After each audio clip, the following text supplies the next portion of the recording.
So let us practice some more couple of questions based on concept of unit digit. तो question number next देखिए क्या कह रहा है, which of the following can not be units digit of a perfect square.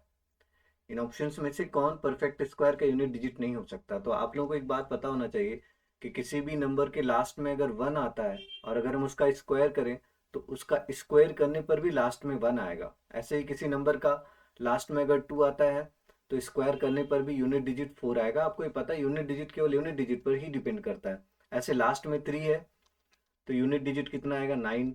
अगर last में four है तो यूनिट डिजिट फोर फोर जा सिक्सटीन, सिक्स आएगा। लास्ट डिजिट फाइव है तब तो चेंज ही नहीं होता, यूनिट डिजिट फाइव आएगा।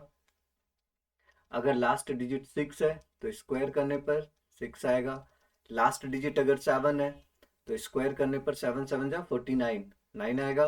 लास्ट डिजिट अगर एट है तो स्क्वायर करने पर कितना आएगा, sixty four, that is four. और नाइन है तो स्क्वायर करने पर कितना आएगा, वन। और अगर मान लो लास्ट में जीरो है तो स्क्वायर करने पर लास्ट में इवन टाइम्स ऑफ जीरो आ जाएगा। अगर एक जीरो है लास्ट में तो दो जीरो आ जाएगा, दो जीरो है तो four zero, even times of zero आना चाहिए लास्ट में। तो कोई भी नंबर अगर परफेक्ट स्क्वायर होना चाहता है तो इनको देख के क्या लग रहा है आपको, लास्ट में उसके क्या क्या आ सकता है, वन आ सकता, फोर आ सकता, five six nine. One four five six nine के अलावा कोई भी डिजिट अगर आ गया किसी नंबर के लास्ट में तो कभी भी परफेक्ट स्क्वायर नहीं हो सकता। या लास्ट में दो जीरो आ जाएगा तो परफेक्ट स्क्वायर होना, मतलब परफेक्ट स्क्वायर आपको समझ आया। कोई भी नंबर परफेक्ट स्क्वायर तभी हो सकता है जब उसके लास्ट में one four five six nine आए या डबल जीरो आए। जैसे क्या नहीं आया तो इसका मतलब आपको समझ आ गया क्या नहीं आएगा। आप बोलेंगे टू नहीं आएगा परफेक्ट स्क्वायर के लास्ट में, थ्री नहीं आ सकता, सेवन नहीं आ सकता लास्ट में, एट नहीं आ सकता। मतलब किसी नंबर के लास्ट में टू थ्री सेवन एट अगर आ गया तो परफेक्ट स्क्वायर हो ही नहीं सकता। तो आपसे पूछ रहा कौन perfect square, which of the following cantt be perfect square. तो अगर लास्ट में एट आया तो परफेक्ट स्क्वायर नहीं आ सकता। फोर आ सकता है लास्ट में, देखो फोर हम लोगों ने मेंशन किया, अभी फोर भी आ सकता, नाइन भी आ सकता, सिक्स एट नहीं आ सकता। क्लियर। चलो क्वेश्चन नंबर सेवन देखते हैं। What is the unit digit of the sum of first 111 whole numbers? तो first 111 whole numbers start from 0 plus 1 plus 2 plus 3 plus and so on, कहाँ तक जाएगा, 111 तक। ओके। और सम ऑफ 110 तक, 111 होल नंबर जीरो से स्टार्ट हुआ तो जीरो से 110 तक कितने होल नंबर्स हो जाएंगे, 111।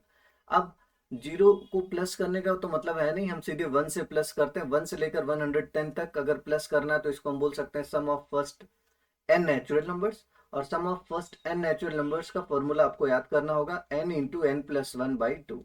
सम of first n natural number क्या होता है, n into n plus one by two, n मतलब ये लास्ट टर्म। तो आप बोलेंगे फर्स्ट एन नेचुरल नंबर्स कितना हो जाएगा, 110 इंटू 110 में वन ऐड करोगे तो 111 अपॉन में टू, टू से 110 को डिवाइड करोगे तो 55। केवल यूनिट डिजिट पूछ रहा है तो सबको मल्टीप्लाई करने की जरूरत नहीं है, यूनिट डिजिट कितना आ जाएगा, फाइव। क्लियर। चलो next question, the units place the digits in units place of the product 81 82 83 and so on this. तो अब अगर आप देखो ध्यान से तो 81 से 89 तक जब आप चलोगे तो टू तो आया लास्ट में, ऐसे बीच में 85 भी आएगा। और आपको ये बात याद रखना, कभी भी इवन नंबर और फाइव एक साथ आ गए तो लास्ट डिजिट जीरो होगा। भाई टू फाइव जा टेन, आप देख सकते हैं टू फाइव जा टेन, यूनिट डिजिट क्या आ गया, जीरो। और हर एक इवन नंबर में टू तो आता है। तो अगर आपने कभी भी इवन नंबर और फाइव को देखा प्रोडक्ट में, देन यू आर श्योर कि यूनिट डिजिट हमेशा क्या आएगा, जीरो। क्लियर। चलो next question, what is the unit digit of this. तो इसमें देखो तो unit digit seven three seven nine five one nine one, इसमें इवन नंबर नहीं है मगर फाइव है तो जीरो तो नहीं आ सकता। अच्छा एक बात और याद रखना कि अगर फाइव ऑड नंबर्स के साथ आएगा तो यूनिट डिजिट हमेशा फाइव बनाएगा। ऐसे देख सकते हो, सेवन थ्री जा 21 वन, वन सेवन जा सेवन सेवन, सेवन नाइन जा 63 थ्री, थ्री फाइव जा 15 फाइव, फाइव वन जा फाइव, फाइव नाइन जा 45 फाइव, फाइव फाइव थ्री जा 15। तो अगर किसी भी ऑड नंबर का फाइव से मल्टीप्लाई करोगे तो लास्ट में फाइव आएगा। क्लियर। तो इस क्वेश्चन का आंसर कितना हो जाएगा, five. Question number 10, two raise to power 51 का यूनिट डिजिट पूछ रहा है। आपको पता है हर एक नंबर की साइक्लिसिटी कितनी होती है, फोर। तो 51 में फोर से डिवाइड करोगे रिमाइंडर कितना आएगा, थ्री। और टू की पावर थ्री का मतलब कितना हो जाएगा, एट। तो इसका आंसर हो जाएगा eight. Clear. Next question, the right most non zero digit of the number 30 raise to power 2928, non zero digits. आप क्या करेंगे, 30 रेस टू पावर 2928 को लिख सकते हैं 3 इंटू 10 रेस टू पावर 2928। अब इसको आप ऐसे भी लिख सकते हैं, three raise to power 2928 into 10⁻²928। अब इस वाले नंबर में जो भी डिजिट्स आएंगे वो तो 000 आएंगे भाई, 2928 टाइम्स 0 आएगा, लेकिन ये तो हमको पता ही नहीं करना, हमको नॉन जीरो डिजिट पता करना है।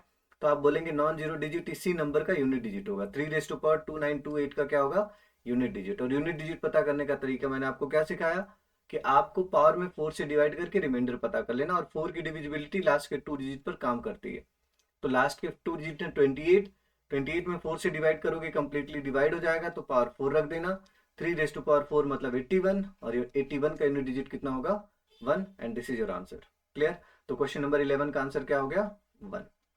क्वेश्चन नंबर 12 देखो, find the digit in the thousands position of this. Thousands position का डिजिट पूछ रहा है, तो आप अगर ध्यान दो इसको, 5 क्यूब इंटू 2⁻1001 को क्या लिख सकते हो आप, 5 क्यूब इंटू 2 क्यूब इंटू 2⁻998 लिख सकते हैं। 5 क्यूब इंटू 2 क्यूब क्या बन जाएगा, 5 इंटू 2 का होल क्यूब इंटू 2⁻998, तो 5 2 जा 10 क्यूब इंटू 10 क्यूब का मतलब आप समझ सकते हैं कि 1000 इंटू 2⁻998। आपसे पूछा थाउजेंड्स प्लेस पे डिजिट क्या होगा, तो आप किसी भी नंबर्स का, जैसे अब अगर मैं आपसे कहूं कि 5 का 53, सॉरी 10 का 1000 का 53 में मल्टीप्लाई करो, देन यू विल गेट 53000। तो इसमें थाउजेंड्स प्लेस पे क्या आएगा, 53 का जो यूनिट डिजिट है वो आएगा।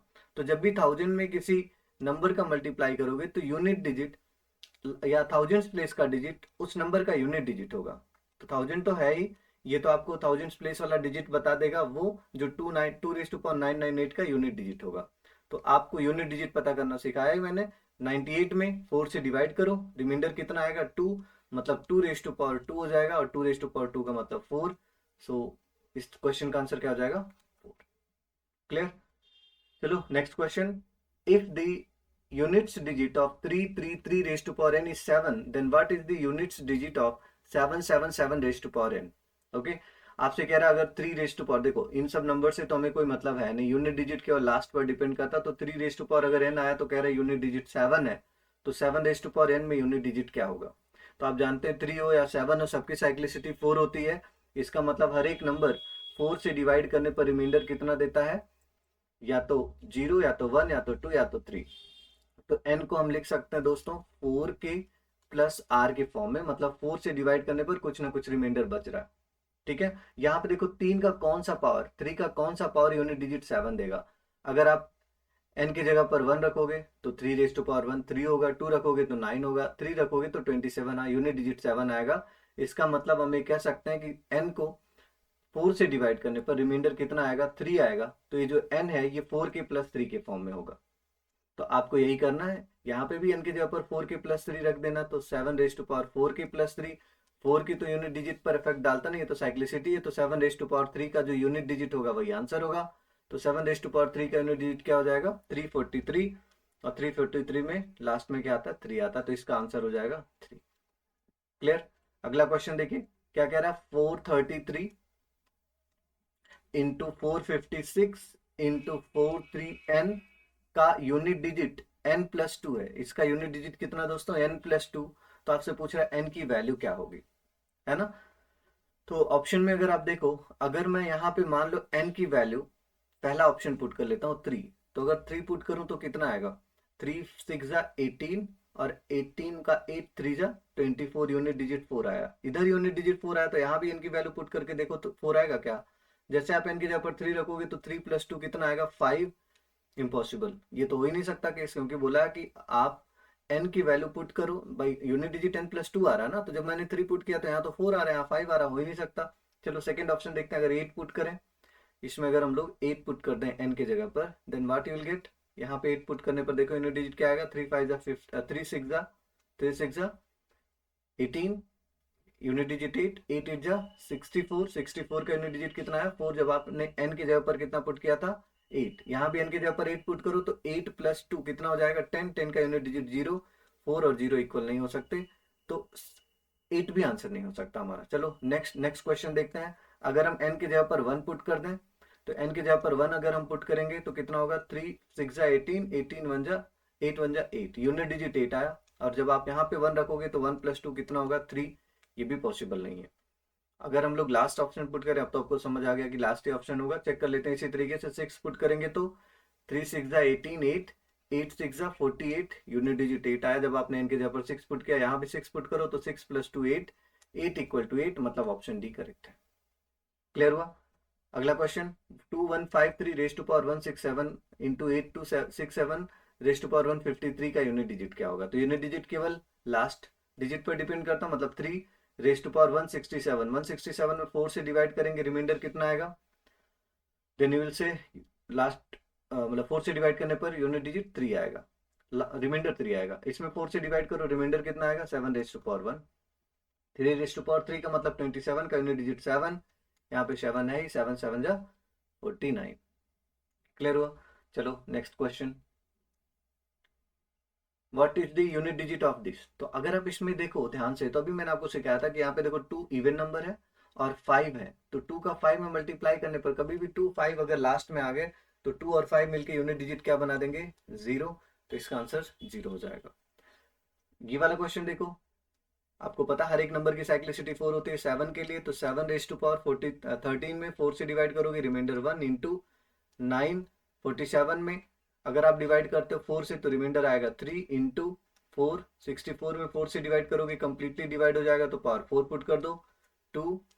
और 12 4 से पूरा पूरा डिवाइड हो जाएगा तो पावर 4 रख दो। 7 रेज टू पावर 1 7, 9 क्यूब, 9 9 जा 81, 1 9 जा 9, यूनिट डिजिट 9 आ जाएगा। 4 पे 4 है, यूनिट डिजिट 6, 2 पे 4 है, यूनिट डिजिट 6। 7 9 जा 63, 3 3 6 जा 18, 8 8 6 जा 48, 8। तो इसका आंसर क्या हो जाएगा? 8। क्लियर है?